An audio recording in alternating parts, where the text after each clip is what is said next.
ថ្វាយគុំកណ្ណាគុណម្ចាស់គ្រប់ព្រះអង្គចម្រើនពរញាតិញោមពុទ្ធបរិស័ទឃើញវីដេអូនេះហើយសូមកុំអស់រំលងអីខ្ញុំណាជួយ share បន្តម្នាក់មួយផងការ share របស់ញាតិញោមមានតម្លៃខ្លាំងណាស់បើ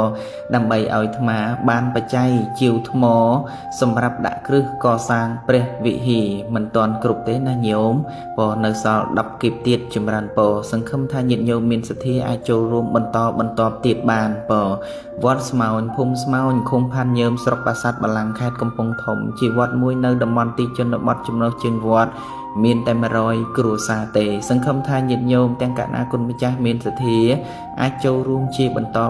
បានព្រោះមិនទាន់គ្រប់ទេដោយអំណាចបុណ្យកុសលទាំងអស់គ្នាញាតិញោមបានចូលរួមក្តីញាតិញោមជួយ share ចែករំលែកបន្តក្តីញាតិញោមជួយប្រកោប្រកាសតគ្នាក្តីបានមានសទ្ធាប្រគេនថ្មសម្រាប់ដាក់គ្រឹះព្រះវិហារនេះសូមឲ្យញោមទាំងអស់គ្នាមានសុខភាពល្អបងប្រាថ្នាយ៉ាងណានោះបានសម្រេចដូចសេចក្តីបងប្រាថ្នាសូមអនុមោទនាសូមអរព្រះគុណនិងអរគុណ